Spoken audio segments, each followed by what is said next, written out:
So Harry, most of us who are fans of yours, we all have, most of us, we should have, if we're really a fan, have close-up card magic on our shelf. So great book, full of fantastic material. Can you talk a little bit about the genesis of that book? Because I think it's really interesting.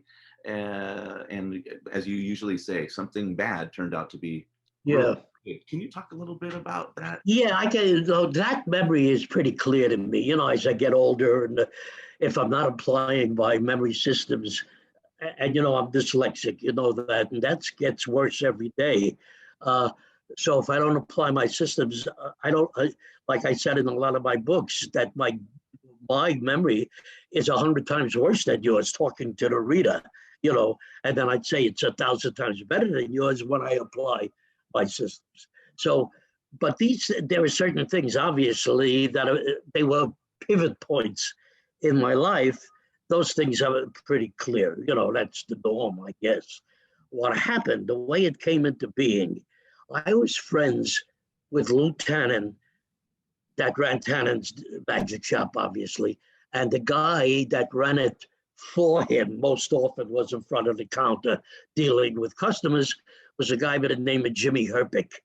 And what happened one day, this was in 1961, around then, because the book came out in 1962. And I had already written 2 books for the public, how to develop a superpower memory and secrets of mind power, And at that point, I don't want to get into this about one of my mistakes that about, was that how to develop a super memory at this point, around 1962, had, you ready for this, sold about 4 or 5 million copies. And I was getting a penny a book. Talk about stupidity, okay? Anyway, let me get off that subject.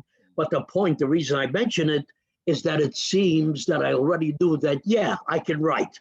I can explain things, Dick Cavett once wrote somewhere that I am the best expository writer that he knows about. That's flattering and very nice.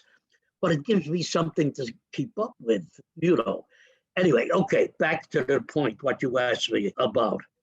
One day, I'm up at Tannen's, and I'm the only other person there except for a group of laymen who had been up there to shop, I guess, maybe 8 people altogether, and Jimmy Herpick is behind the counter doing magic for them. And they're all excited and etc. And I'm standing with the group watching him also, on the other side of the counter with the customers. Lou Tannen sticks his head out from backstage and says, Jimmy, I need you. You have to come in for a minute. So, and he turns to me and he says, Harry, can you come around and keep these people entertained while I talk to Jimmy? I said, sure. I come around and I start to do magic for these people. Jimmy had left, gone backstage with Tannen. What happened, I get involved. I'm looking here. I didn't see that after a while, Lou Tannen and Jimmy are looking from backstage, watching me. So I keep working for these people till I feel I've done enough. And I say goodbye, and they're all excited, the people I'm working for, and they leave. And now the place is empty, and Jimmy and Lou come out, and Lou says to me, and here's the key. He said, Harry, some of the things I just saw you do, are they yours? I said, well, I think so, as far as I know. He said, can you teach them in writing? I said, well, yeah, I think so. I've taught memory training, and that's what started. He said, Harry, write up a few of those tricks. And I did, and et cetera, and that became close magic. And I didn't make a great deal there either with the percentage I got. I think it was something for 2 years. I got royalties, and after that it stopped.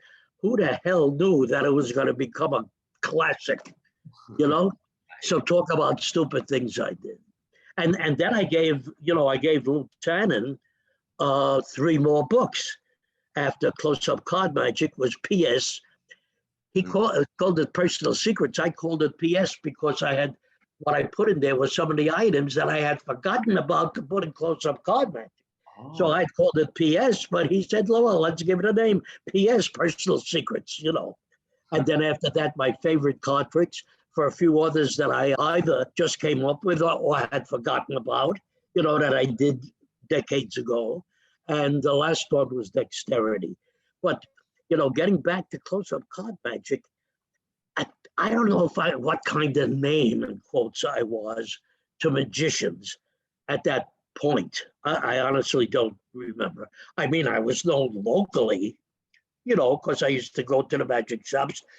Those days there was not only Tannins, there was Holden's and there was Abbott's on the same street on 42nd Street, and there was Al Flosso's on 34th Street. So I kind of visited all of them occasionally. I knew magicians, local. And there's Saturdays at what we call the cafeteria. Anyway, what happened and what I think helped make the book known, again, bad things is turning out good, back to Senator Crandall, who was obviously not a senator. And anyway, he wrote, and I told you, I think it was Sphinx magazine. It was the popular magic magazine of the day. I think it was Sphinx. And he said, he did a review of the book. Honestly, I don't remember that. I think it was a pretty good review. Here's an egotistical statement. How can you do a bad review of close-up card magic? So I think it was a good review. But at the end, somewhere he said, this is a book written by the fast-talking New Yorker. Why that was necessary, why he had to say something like that. And I'll tell you about another guy who did something similar if we have time when I'm finished with this. But that's what he said. He called me that fast-talking New Yorker. And Rudy, I can't help it, but I remember at that time what ran through my mind after having seen photos. There was no computer back then. I had seen photos of this person, the way he looked, and I got that feeling immediately when I read him calling me fast-talking New Yorker, that he meant that fast-talking Jewish New Yorker. Mm-hmm. That ran through my mind. Don't ask me why, but I remember that very clearly. And I remember Richard Himber, who I think I've mentioned to you before, was a very close friend. And we met for coffee, as we did quite often. And he said, Harry, he felt the same way, incidentally, with what I just told you about the Senator Crandall guy. And he said, I'm going to answer him. And he did, because Richard Himber was a bit of a magical name then.